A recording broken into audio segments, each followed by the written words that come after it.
Salam sepak bola, salam sehat, salam sejahtera, dan salam hormat saya kepada teman-teman netizen atau warganet yang merupakan viewers, subscribers, and also supporters of channel YouTube Bola Bung Binder. Di konten terbaru malam hari ini teman-teman, saya ingin memberikan review dari pertandingan persahabatan antara Manchester United versus Melbourne Victory yang berakhir untuk kemenangan Manchester United dengan skor telak 4-1. Dengan demikian, dalam dua pertandingan terakhir, Manchester United mampu meraih kemenangan secara telak. Memang dua pertandingan terakhir ini adalah sebuah pertandingan persahabatan alias uji coba. Tapi kan kita sama-sama tahu bahwa ini adalah ajang pemanasan bagi para pemain. Tentunya mereka akan bermain serius agar mereka bisa mendapatkan tempat di starting lineup dari Manchester United, dan juga bagi para pemain muda agar mereka bisa menjadi bagian dari tim senior Manchester United. Apalagi seperti yang sama-sama kita ketahui bahwa MU sekarang dilatih oleh pelatih baru, Erik ten Hag, yang sedang mencoba untuk membentuk permainan dari Manchester United. Oleh karena itu, dia benar-benar serius di pramusim ini untuk bisa menurunkan pemain-pemain intinya dalam setiap pertandingan persahabatan. Kita sudah melihat di pertandingan lawan Liverpool, di babak pertama dia menurunkan pemain-pemain inti, baru di babak kedua dia melakukan pergantian pemain dengan memberikan kesempatan kepada pemain-pemain muda. Di pertandingan malam hari tadi juga sama, dia menurunkan mayoritas pemain-pemain inti di babak pertama. Hanya 3 pergantian yang dilakukan oleh Erik ten Hag di line up tadi malam dibandingkan dari pertandingan lawan Liverpool, yakni di penjaga gawang bukan De Gea yang main, Tom Heaton. Di defense akhirnya kita bisa melihat lagi Harry Maguire, bukan Varane yang dimainkan dari awal. Dan di tengah atau di belakang striker tunggal yang dimainkan bukan Rashford tapi Elanga. Dan kita juga bisa melihat bahwa cara bermain dari MU itu sama seperti ketika mereka main lawan Liverpool. Memang lawan mereka kali ini bukanlah salah satu klub besar dari Eropa. Tapi Melbourne Victory juga adalah salah satu klub papan atas di Australia. Dan yang saya lihat permainan mereka 100% serius. Mereka menurunkan semua pemain inti mereka.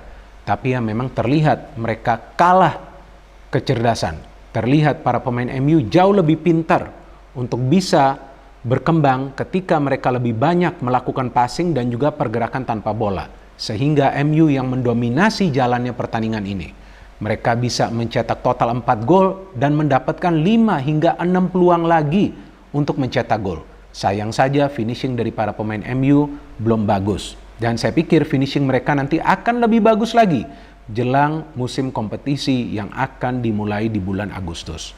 Memang pertandingan ini adalah salah satu pertandingan yang penting bagi Erik ten Hag, teman-teman, karena tentu dia ingin melihat apakah para pemain ini tetap konsisten atau tidak. Seperti di pertandingan sebelumnya lawan Liverpool, mereka tetap bisa atau tidak memainkan possession football, dan ternyata mereka bisa, teman-teman.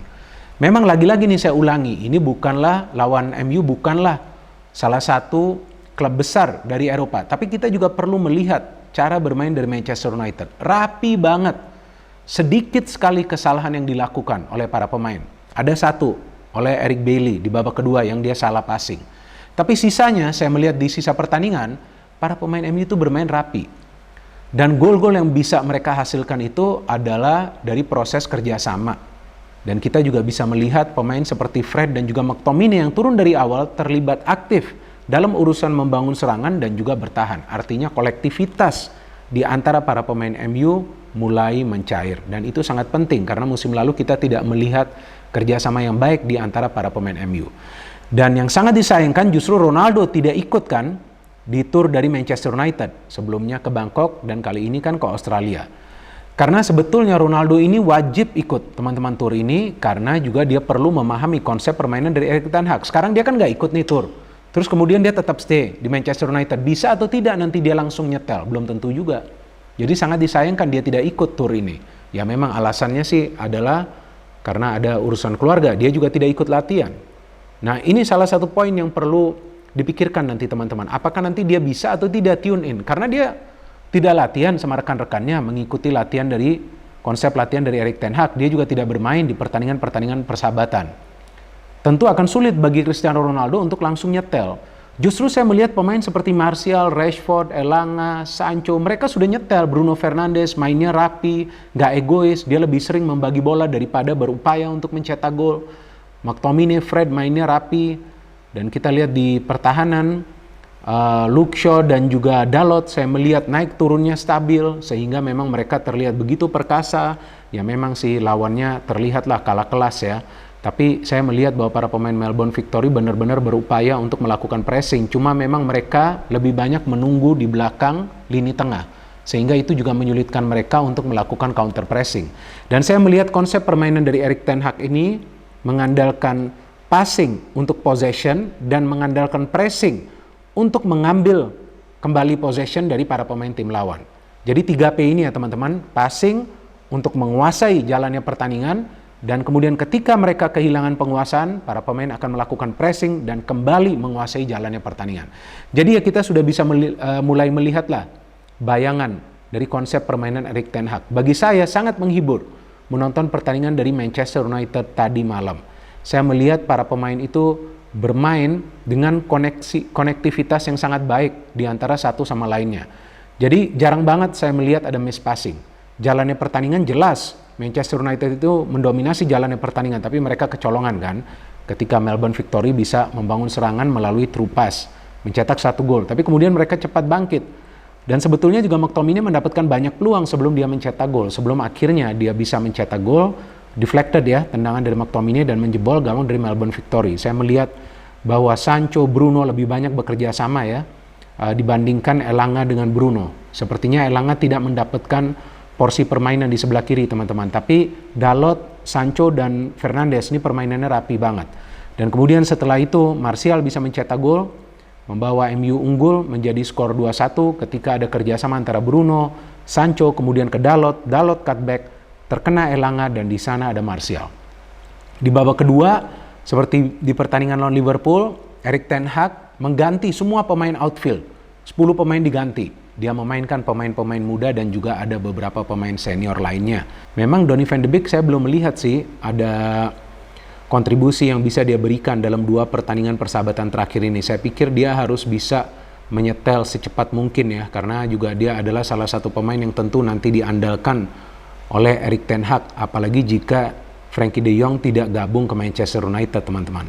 Dan kemudian MU bisa mencetak gol, umpan dari Eric Bailly begitu baik finishing the Rashford. Kita tahu ini pemain yang performanya drop musim lalu dan tampaknya dia sudah bekerja keras. Lebih tajam lagi pemain ini, dia hampir lagi mencetak gol ketika dia mendapatkan umpan dari Malaysia. Dia hampir juga mencetak gol dari luar kotak penalti. Dan akhirnya Tahith Chong, salah satu pemain muda di Manchester United yang kalau nggak salah dipinjamkan ya ke Werder Bremen musim lalu, saya lupa ke Werder Bremen atau kemana itu.